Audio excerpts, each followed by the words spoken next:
आपने कहा था कि हम विष्णु भगवान से मांग कर दे देंगे, तो अब तो आप हमें संतान दे दीजिए ना।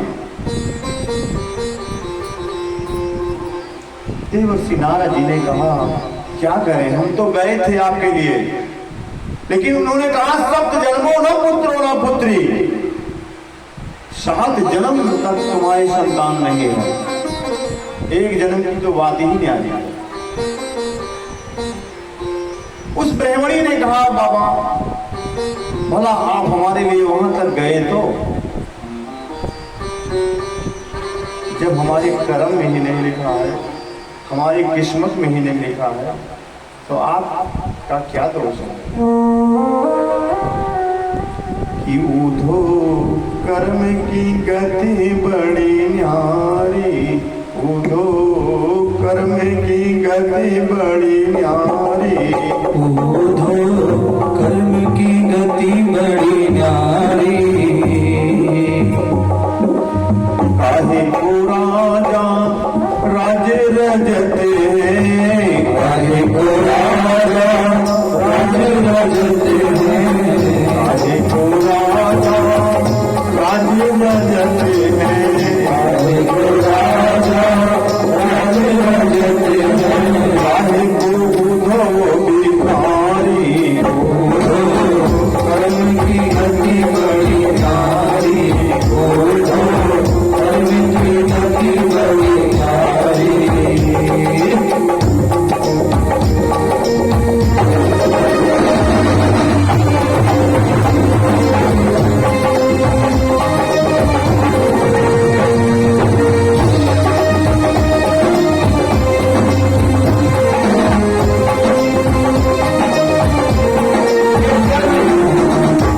कर्म के हिसाब से ही फल मिलता है।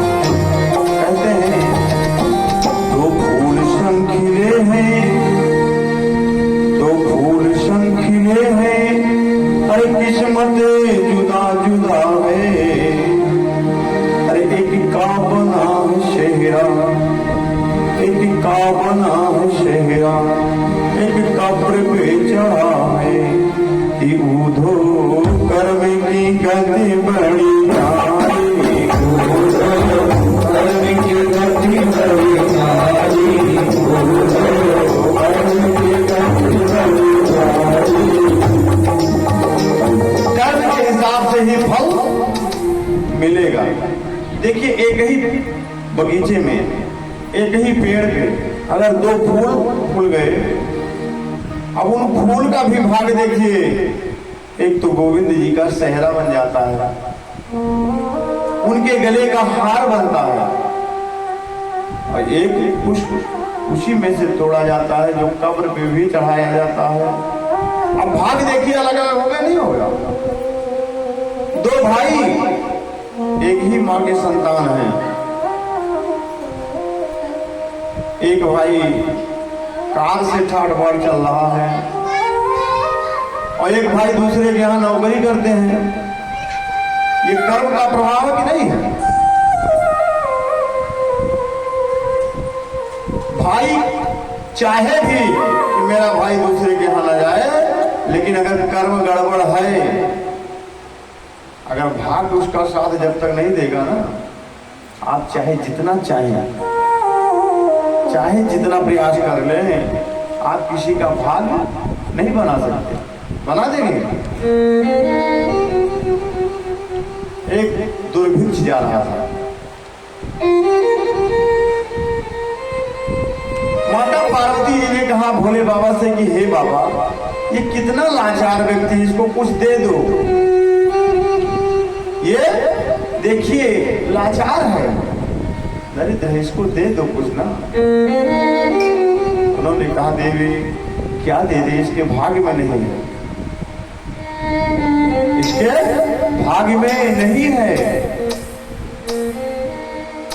उन्होंने कहा जब आप भाग्य विधाता हैं, आप देंगे तो उसका भाग्य क्यों नहीं सुधरेगा? आप दीजिए, हम देखते हैं कि कैसे नहीं भाग्य उसका बनता है। भोले बाबा ने कहा हे देवी, अगर आप हट कर रहे हो तो लो, मैं देखता हूं कैसे उसके भाग में है। एक सोने का बिस्किट गिरा दिया उन्होंने, रास्ते में वो जा रहा है, सामने बिस्किट पड़ा हुआ है। अब वो जब बिस्किट के नजदीक पहुंचता है तो उसके मन में आज कैसी भावना आती है, देखिए। कहता कि ये प्रभु, आखिर में संसार में इतने लोग अंधे हैं, अंधे लोग कैसे चलते हैं? देखिए, कर्म इसी को कहते हैं। और उसने अपनी आंखों को बंद करके अंधों की तरह चलने का प्रयास किया, और जैसे उस बिस्किट को क्रॉस कर गया तो कहता, अच्छा ऐसे लोग चलते हैं। भोले बाबा ने कहा, हे देवी, आपने देखा, इसी को कर्म कहते हैं, यही भाग्य है। यही भाग्य जब उदय होता है तो लोग अगर मिट्टी भी छूते हैं तो कहते हैं, भैया मिट्टी छू लेता तो सोना हो जाता है।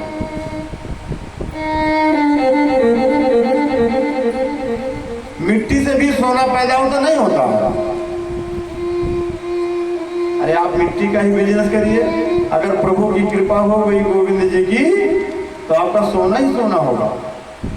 और अगर आप सोने का ही बिजनेस करें और अगर भाग्य आपके साथ नहीं है तो सोना भी मिट्टी हो जाएगा।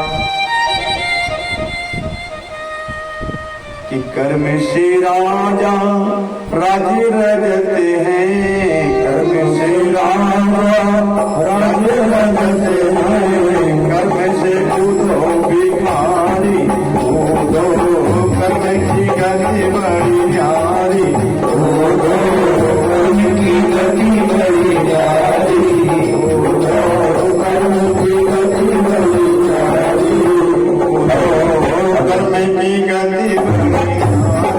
कूदो कर्म की गति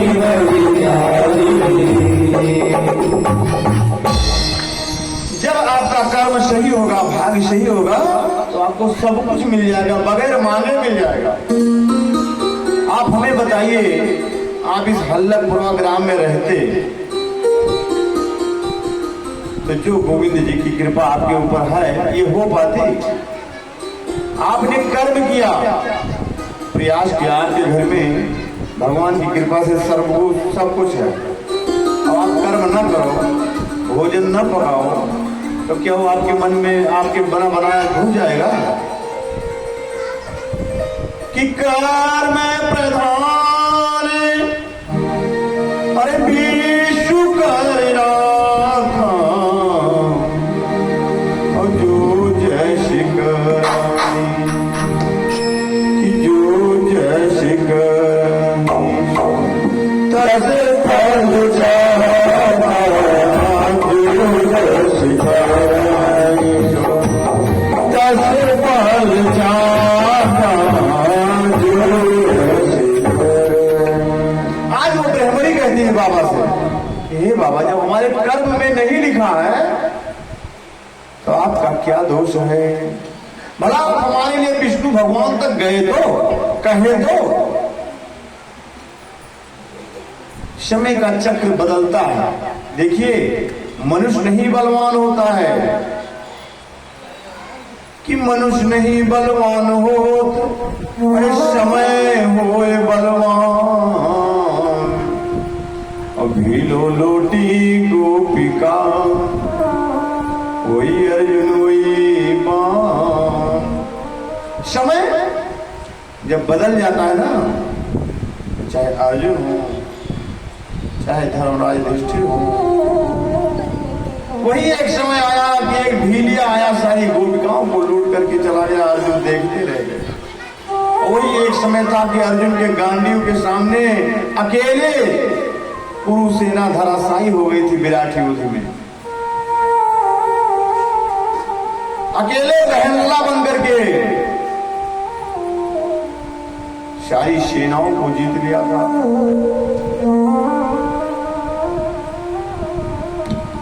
आज वो ब्रह्मणी का समय देखिए बदल गया, जिसको बाबा ने कहा था तेरे सप्त जन्मों पुत्रो न पुत्री। एक जने बाबा पता नहीं कहां से आ गए, बड़ी बड़ी जटा है और रुदानी है, एक लंगोटे को छोड़कर शरीर पे कोई वस्त्र नहीं है बाबा के, और जटा तो इतनी बड़ी है कि पृथ्वी पे झाड़ू लगाते हुए चल निकलते हैं। ऐसे बाबा का आगमन हुआ, आवाज दे रहे हैं, अरे मुझे कोई एक रोटी खिला दे तो एक लाल दूंगा, दो खिलाए तो दो दूंगा। अरे वो ब्रह्मणी ने कहा कि देवर्षि बाबा नहीं दे पाए, विष्णु भगवान नहीं दे पाए, तो ये बाबा हमको कहां से दे देंगे। लेकिन ठीक है, ये भूखे हैं ना, तो भूखे को भोजन कराना चाहिए। भूखा है बाबा है, आए हैं दरवाजे पे, तो इन्हें हम भोजन देंगे। 7 रोटी उसने बना रखा था और 7 रोटी लेकर के निकल पड़ी। हे बाबा ठहरो ठहरो, हम जानते हैं आप भूख से पागल हो चुके हैं, सहन करने की क्षमता नहीं है। हे बाबा आप भोजन करो, धैर्य रखो। 7 रोटी दे दिया बाबा ने, 7 रोटी बैठ करके भोजन ग्रहण किया, प्रसादी ग्रहण किया। प्रसादी ग्रहण करने के बाद में उन्होंने कहा, जा बच्चा तेरे 7 पुत्र पैदा होगा, संसार में कोई रोक नहीं पाएगा। उस ब्राह्मणी ने कहा, बाबा आप क्यों झूठा धैर्य दे रहे हैं, झूठा आश्वासन मत दीजिए। अरे विष्णु भगवान ने कहा है कि तेरे 7 जन्मों में पुत्र नहीं होगा। विष्णु भगवान ने तो कहा है ना, हम कह रहे पुत्र होगा, जा। बाबा चले गए कह करके। समय का चक्र देखिए, एक एक करके 7 पुत्र पैदा हुए। 7 पुत्र पैदा हुए, समय व्यतीत हुआ, बाबा देवर्षि का आगमन हुआ। बाबा का आगमन हुआ, लेकर के गई बारी बारी करके 7 पुत्रों को बाबा के चरण स्पर्श कराए। देवर्षि ने पूछा, बच्चा ये सब किसके हैं? उन्होंने कहा, बाबा सब आप ही के हैं। अरे नहीं देना था तो आप ना देते, आप झूठे क्यों कर दिए कि विष्णु भगवान ने कहा 7 जन्मों ना पुत्रो ना पुत्री।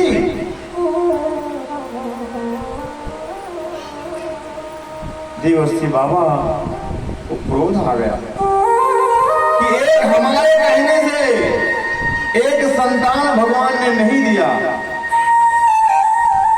कहां के बाबा आ गए जिसको कहते ही 7 पुत्र दे दिए। क्रोधित होकर के, क्रोधावेश में होकर के वैकुंठ लोक को चल देते हैं। विष्णु भगवान ने देखा कि देवर्षि क्रोध में आ रहे हैं, और जब ब्राह्मण क्रोध में हो तो प्रयास करना चाहिए। क्षमा बड़न को चाहिए, छोटों को उत्पाद। भगवान से बड़ा कोई संसार में है? बोले जय श्री राधे। लाइट है नहीं, उसके लिए भी विकल्प बना रखा है हमारे भक्तों ने।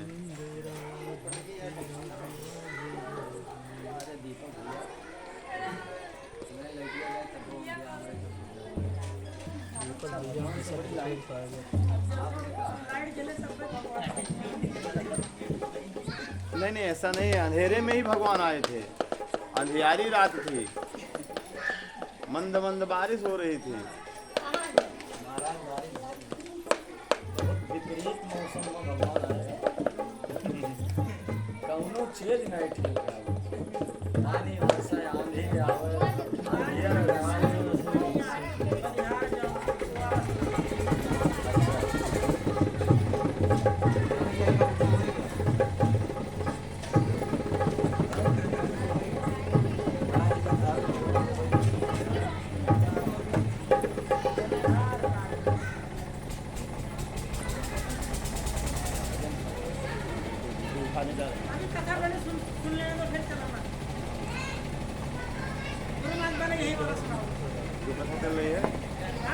जो कथा चल रही है भागवत में नई नई कथाएं सुनाते भी हैं। प्रेम से बोलिए जय श्री राधे। जय श्री राधे। इस प्रकार से गोविंद जी की कृपा से विष्णु भगवान ने देखा कि देवर्षि नारद जी क्रोधित आ रहे हैं, क्रोधा वेश में आ रहे हैं। लक्ष्मी जी से उन्होंने कहा कि हे भगवान, देवर्षि जी आ रहे हैं, देवर्षि जी क्रोध में हैं और ब्राह्मण के पास में तपोबल है। अगर वो क्रोध में आ गए तो कुछ भी कर सकते हैं। समुद्र को सोख लिए थे, नहीं सोखे थे। एक तित्तिर होती, तित्तिर पक्षी जानते हैं नहीं जानते हैं? आप जानते हो तित्तिर? इन्हें नहीं पता है तो जान लो, बहुत छोटे पक्षी होते हैं लेकिन बहुत हिम्मती होते हैं। वो जो रतिया में सोवत है ना, तो अपन चारों बड़वा ऊपर करके सोवत है कि रतिया में जो बदरा गिर पड़े तो अपने बड़वा से रोक ले, अपने पैर को ऊपर करके सोते हैं, ऊपर करके सोते हैं कि जो राज बिराज बादल गिरे तो बादल का हम टांग ली, ऊपर है। अब इतने हिम्मती होते जान लीजिए। एक तितली थी, वो उसके गर्भ हुआ, तो जब गर्भ हुआ तो उसने अपने पति से कहा कि हे स्वामी, हमारे लिए कहीं घोंसला बना दीजिए, स्थान बनाइए जहां पे हम बच्चे को जन्म दें। तो उसने कहा कि ये समुद्र का तट, हम ये रहते यहाँ पे हैं तो बच्चा देने आप अलग जाएंगी, यहीं पे बच्चा दो, कहीं समुद्र के ज्वार भाटा आवे तक का हुए, कहीं समुद्र की इतनी औकात कि हमारा बच्चा लेकर चला जाएगा। हमसे बढ़कर समुद्र है। देखिए, इसी को हिम्मत कहते हैं। अगर हिम्मत है तो व्यक्ति कुछ भी कर सकता है। उस तितली ने बच्चा तो दे दिया, वो समुद्र के ज्वार भाटा ना हुआ, लेकिन ये ललकारी ना कि समुद्र की औकात है। जैसे इन्होंने अंडा दिया, समुद्र का एक लहरा आवा, सारे बच्चे अंदर चले गए। तो पुत्र वियोग संसार में कोई ऐसा प्राणी नहीं जिसको ना हो। जब महाराज दशरथ को हो गया था, जबकि उनको ये पता था कि हमारा पुत्र मात्र 14 वर्ष के लिए गया है, 14 वर्ष के बाद आ जाएगा, तो वो तो तितली थे, उनके तो पूरे चले ही गए थे समुद्र में। रुदन करने लगी, हम बच्चे के बगैर जीवित नहीं रहेंगे। तित्तिर ने कहा, हे प्रिय, जब आप जीवित ना रहो तो हम ही कहां जीवित रहेंगे। लेकिन बुजदिल जो होते हैं, कायर जिसको कहते हैं, वो आत्महत्या करता है। हम बुजदिल नहीं हैं, कायर नहीं हैं, हम संघर्ष करेंगे।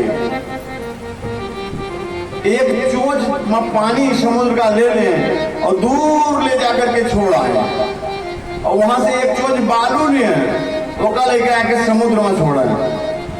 अब आप बताओ, ये चोंच उनके पानी लेने से समुद्र सुखाए, एक चोंच बालू छोड़े से सुखाए? ऐसा वो करने लगे कि तब बल विप्र सकल बरियारा,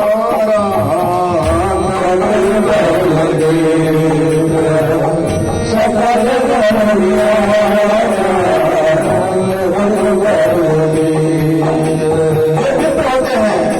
ब्राह्मण होते हैं, वो हमेशा बलि किसके बदौलत होते हैं? अपने तपोबल के बदौलत, तपस्या के बदौलत। रास्ते में एक महान संत तपस्या कर रहे थे। उन्होंने कहा, हे पक्षीराज, आप क्या कर रहे हैं? उन्होंने बताया रो रो करके सारा विधान कि समुद्र ने हमारे बच्चे को ले लिया है, हम दोनों लोग बगैर बच्चे के रह नहीं पाएंगे, तो कायर की भाग आत्महत्या करने से अच्छा है कि हम इसको सूखवा दें, और जब ये सूख जाएगा तो हमारा बच्चा हमको मिल जाएगा। अरे बाबा हंसने लगे कि तुम्हारे एक चोट पानी से समुद्र सूखेगा क्या? ठीक है, हम तुम्हारे बच्चे को वापस दिला दे रहे हैं। जाकर के समुद्र को डांटा, तितर के बच्चे को वापस कर दे। लेकिन वो बड़ा अभिमानी समुद्र था, बाबा के डांटने से सुनने वाला नहीं था। अरे भगवान राम 3 दिन तक के हाथ जोड़कर खड़े थे ना कि बिनही न मानत जड़ गए 3 दिन बीत, अब बोले राम सकोप तब। थोड़ा सा हमको क्रोध आया, जबकि भगवान राम वाली क्रोध नहीं आता कि बोले राम सकोप तब भय बिन हो ये न प्रेत। हे लखनलाल, जरा हमारा धनुष बाण तो उठाओ। ये 3 दिन हो गए समुद्र से हमें स्तुति करते हुए, तो जब भगवान राम की स्तुति करने से वो जीव जल जीव अभिमानी समुद्र नहीं माना था, प्रेम से बोले जय श्री राम।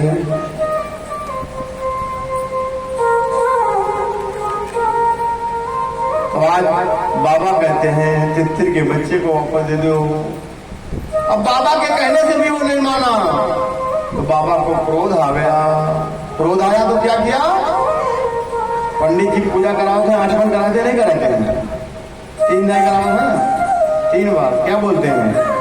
ओम केशवाय नमः केशव पुनातु, ओम माधवाय नमः माधव पुनातु, ओम नारायणाय नमः नारायण पुनातु।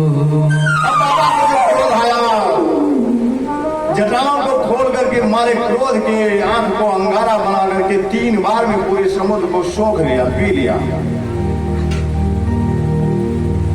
संसार जल विहीन हो गया। लोग त्राय त्राय करने लगे कि संसार में जल नहीं रहेगा। यहां तक के कि देवता लोग आकर के बाबा की स्तुति करने लगे कि समुद्र को छोड़ दो। विष्णु भगवान ने कहा, हे बाबा समुद्र को छोड़ दो, हम तितर के बच्चे को दिला देंगे। एक बच्चे के लिए संसार के बच्चे का आराम हो जाएगा। उन्होंने कहा अगर तितर के बच्चे को देने को ये कह दें तो हम छोड़ देंगे। विष्णु भगवान ने कहा, हे बाबा हम दिलाएंगे, आप छोड़ दीजिए। तब से आज तक समुद्र का पानी खारा हो गया। समुद्र का पानी खारा है। तो तप बल वेप सकल बरियारा, तप बल वेप सकल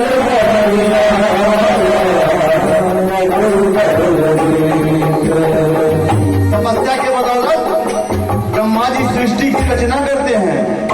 तपस्या के बदौलत विष्णु भगवान पालनहार कहे गए हैं, और तपस्या के बदौलत ही देवाधिदेव महादेव संहार कर्ता कहे गए हैं। तपस्या में इतनी शक्ति है। और जब तपस्या क्षीण होता है, पाप का भाग अधिक हो जाए तो क्या होता है कि जब जब हो धर्म के रूहानी, जब जब धर्म के रूहानी, माया यशोर अधर्म अभिमानी, माया यशोर अधर्म अभिमानी, तब तब धर्म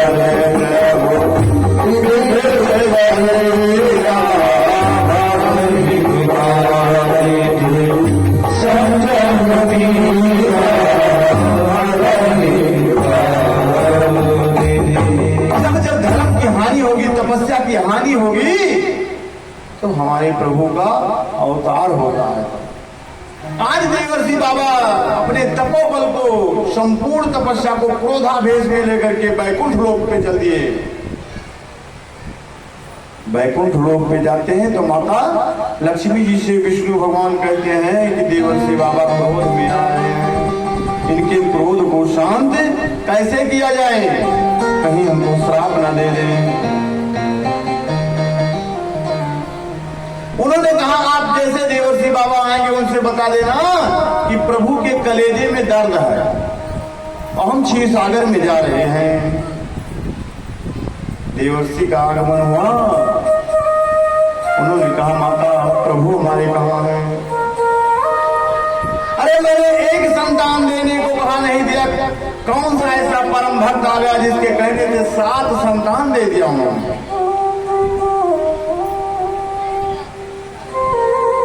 उन्होंने कहा हे देवर्षि आज भगवान के कलेजे में दर्द हो गया है और वो क्षीर सागर में लेटे हुए हैं सुबह से।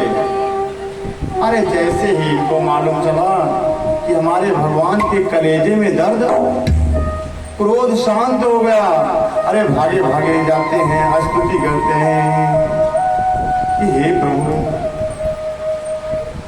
ये आपका दर्द कैसे दूर होगा यही बता दो। कौन सा ऐसा डॉक्टर वैद्य हुसैन आएगा जिससे आपका इलाज होगा? उन्होंने कहा अगर हमारा कोई परम भक्त अपने कलेजे का थोड़ा सा खून दे दे तो हम ठीक हो जाएंगे। बाबा ने कहा इसमें कौन सी बड़ी बात है, छुरी लिए, कटोरा लिए, चल दिए। अब जिसके पास में जाते कहते भगवान के कलेजे में दर्द है थोड़ा खून दे दो, ये बाबा के हंसी बनाए लेते हैं। कहते भगवान के कलेजे में दर्द, ऐसा कैसे हो सकता है? रास्ते में कहीं वो भी बाबा मिल गए जो जटाधारी पृथ्वी को भागते हुए चल रहे थे। उनसे भी इन्होंने कहा कि आप किसके भक्त हैं? उन्होंने कहा ये हमारा शरीर सब कुछ प्रभु का है, कहीं हमारे प्रभु के कलेजे में दर्द है कि आप थोड़ा खून दे सकते हैं? क्या अपना थोड़ा खून दे सकते हैं? उन्होंने कहा जब ये शरीर ही बाबा का, भगवान का है तो क्यों नहीं दे सकते हैं? छुरी लिया, कटोरा लिया, सारे अंगों का थोड़ा थोड़ा खून दे करके उस कटोरे को भर दिया। उन्होंने कहा जाने के बाद में अगर आपको मालूम चले कि कहीं अलग का थोड़ा खून चाहिए तो क्या आपको वापस फिर आना पड़ेगा ना, इसलिए सारे अंग का खून ले जाइए हमारे गोविंद जी के लिए। जब लेकर के गए भगवान को दे दिए, भगवान ने उसे ग्रहण कर लिया। अब पूछते हैं कि हे देवर्षि आपका आगमन कैसे हुआ था? मैंने आपका तो हाल चाल पूछा ही नहीं। उन्होंने कहा प्रभु आप हमारे साथ बड़ा अन्याय किए हैं। उन्होंने कहा क्या? कहीं एक बार नहीं, 2 बार आपने हमारे साथ धोखा दिया। कहीं 2 कब? कहीं एक बार मैंने आपसे हरि का रूप मांगा था। एक राजा के यहां गए थे राजकुमारी का हाथ देखने। राजकुमारी के हस्तरेखा में लिखा था कि इनका जो पति होगा वो चतुर्भुजी होगा, त्रिलोकपति होगा, तीनों लोक का स्वामी होगा। लेकिन इतनी सुंदर कन्या को देख करके देवर्षि बाबा का भी मन विचलित हो गया। उन्होंने कहा अगर ये कन्या हम ही को मिल जाए तो हम ही इससे शादी कर लें, क्यों ना हम विष्णु भगवान के पास जाकर के उनका नारायण का रूप ही उधार ले लें। जाते हैं भगवान के पास में। उन्होंने कहा हे प्रभु अब मुझे कुछ दिन के लिए अपना रूप दे दो। भगवान ने कहा तथास्तु, जाओ मैंने आपको दे दिया। स्वयंवर का समय नजदीक आया। हरि के कितने रूप होते जानते हैं? कि हरि बोले हरि सुने, हरि बोले हरि सुने और हरि के पास, तब हरि हरि माँ मिले तो हरि भय उदास। हरि मतलब मेढक भी होता है, हरि मतलब बंदर होता है, हरि मतलब सारा संसार होता है। हरि ईश्वर ही तो बोल रहा है, ये ईश्वर, यही हमारा और आपका स्वर जो निकल रहा है यही ईश्वर है। भगवान से उन्होंने ये नहीं मांगा कि जितना जैसे आप बने हैं ऐसे हमको बना दीजिए, उन्होंने केवल कहा मुझे हरि का रूप दे दीजिए। उन्होंने बंदर का रूप दे दिया, लेकिन समाज में जब गए तो नारद शीश सब नामा, नारद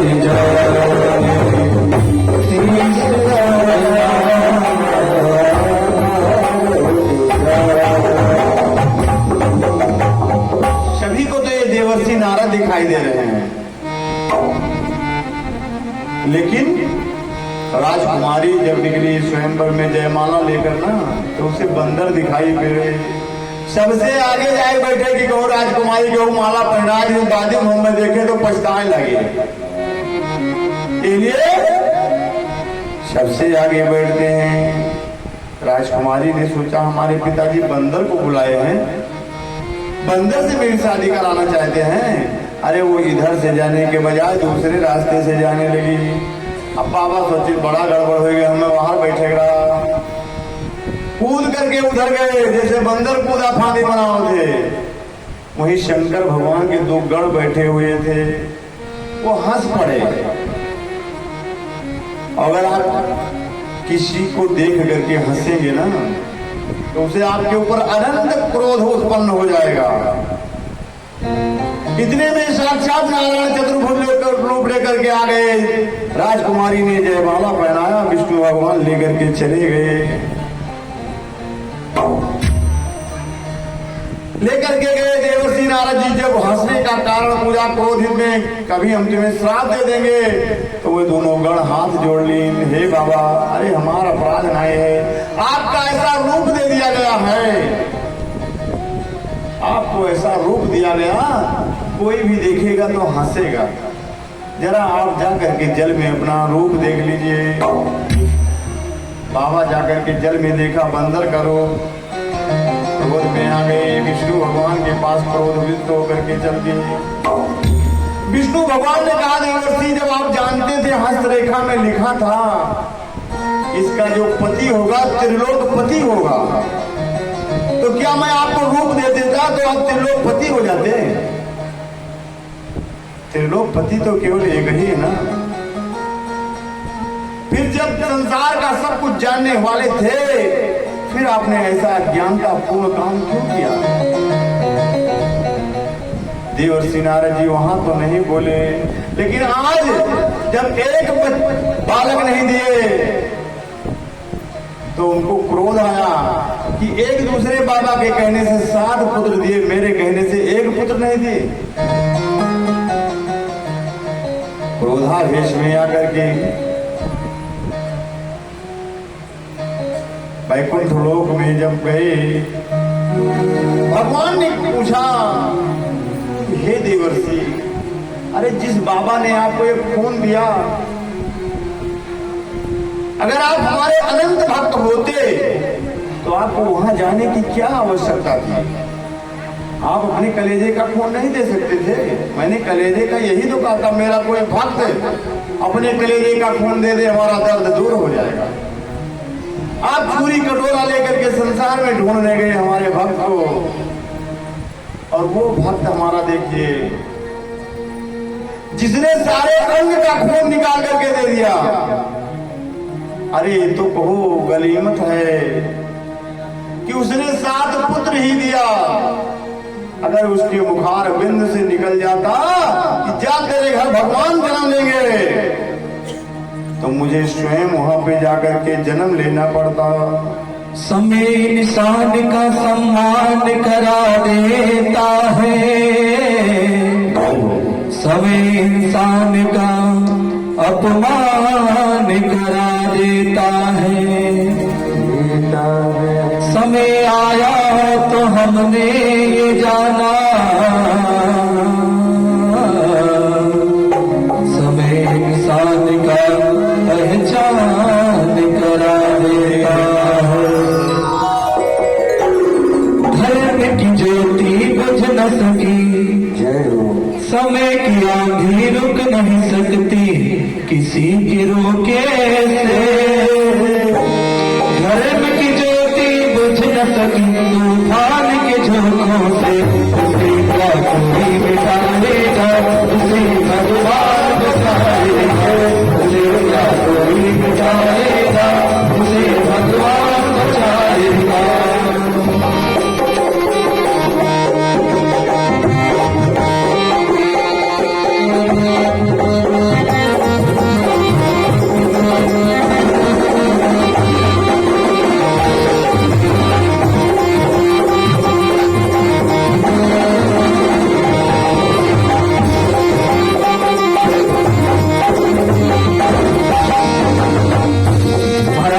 अर्जुन को कौन नहीं जानता है जो गांडीवधारी थे, लेकिन जब कुल और वीरों का सामना करना पड़ा तो अर्जुन भी उनसे हार गए।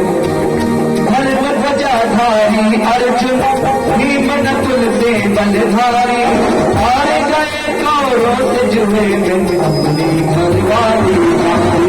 अपनी घरवाली नारी, अपनी घरवाली। धर्म ध्वजाधारी अर्जुन भीम नकुल से बलधारी, हार गए कौरों से जुए में अपनी घरवाली नारी। अपनी घरवाली नारी, अपनी घरवाली नारी।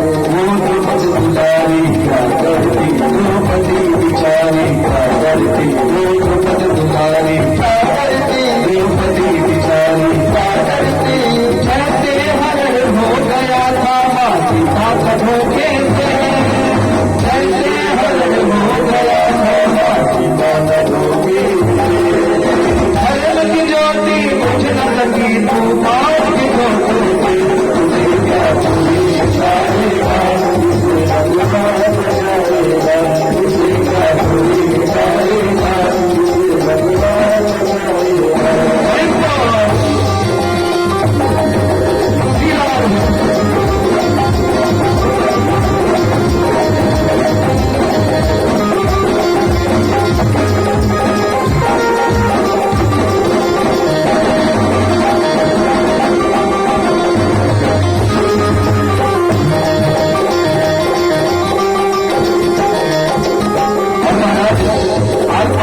जब द्रौपदी को दांव पे लगा के हार जाते हैं जुए में, तो दुशासन द्रौपदी के वस्त्र को हरण कर रहा है और पांचों पांडे सर झुका करके बड़ी सभा में बैठे हुए हैं। कोई भी द्रौपदी की लाज बचाने नहीं जाता है। पांच पांडव सर झुकाए बैठे आंखें नीच कर, बाल पकड़ के पांचाली का लगा गया जब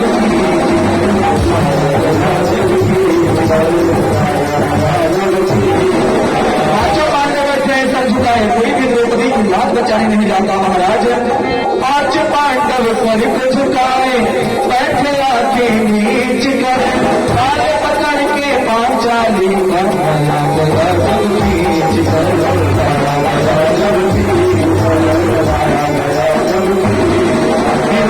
कसाई भैया कहा आई, कसाई भैया कहा आई। दुष्ट शासन ना माना, दुष्ट शासन ना माना, गुरुओं के रोके से। दुष्ट शासन ना माना, गुरुओं के रोके से।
हैं महाराज किसकी आज कन्हैया अपने भाई को बुलाती है, आज द्रौपदी अपने भाई को बुलाती है।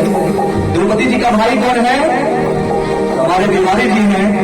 कहते हैं खड़े शिकारी दो राक्षस एक हिरनी की घाट में, बोली द्रौपदी लाज है तुम्हारे हाथ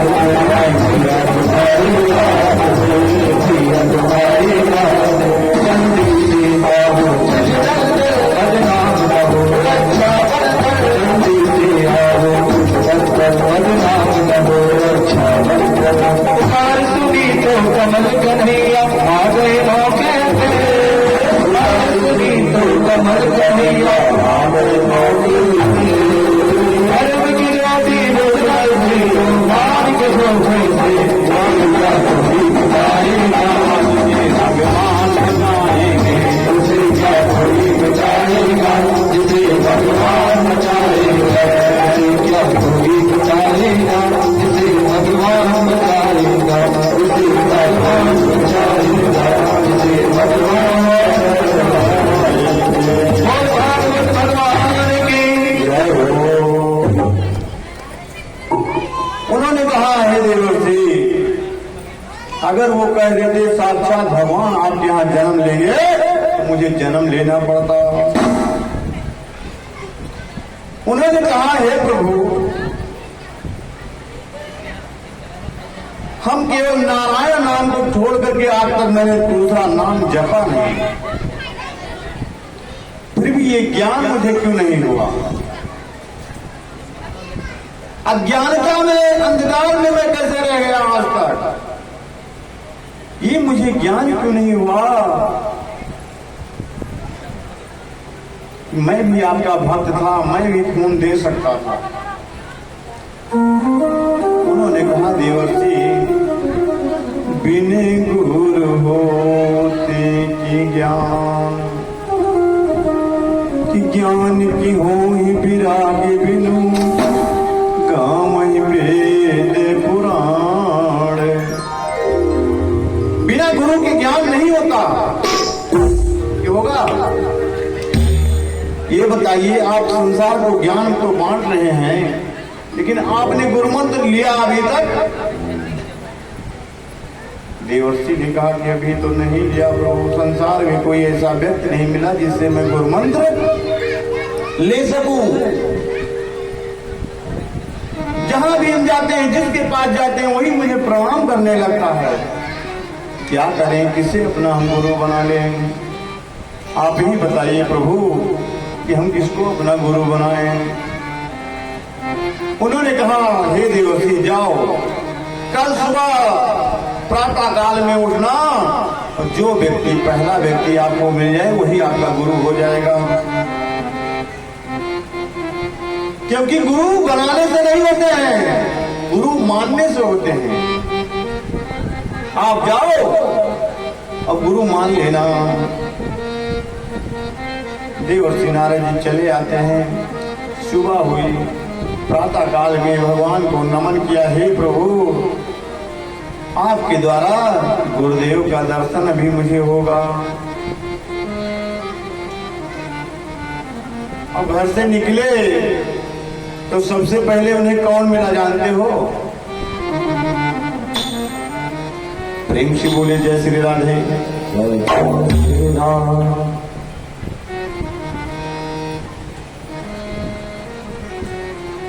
जो कहीं अलग खोया होगा वो राधा रानी का भुला ही नहीं रहेगा।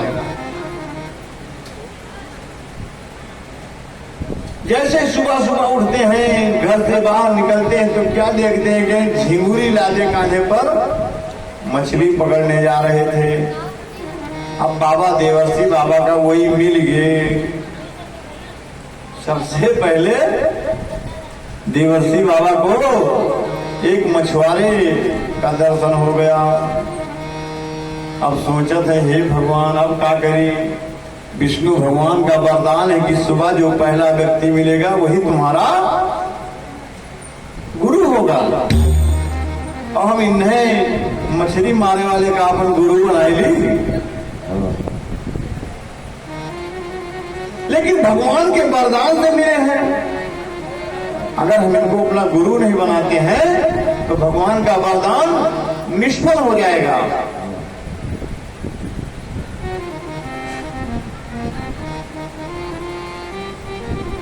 इसलिए गुरु तो बनाएंगे ही। जाकर के चरणों में वंदन किया, प्रणाम किया। उन्होंने कहा, अरे देवर्षि बाबा, ये आप क्या कर रहे हैं? ये आप क्या कर रहे हैं? मैं एक छोटी जात का और आप देव पुरुष हैं, संतों के संत हैं, आप ये क्या कर रहे हैं? उन्होंने कहा, ये हम नहीं कर रहे हैं, ये प्रभु की कृपा से हो रहा है। प्रभु ने मुझे वरदान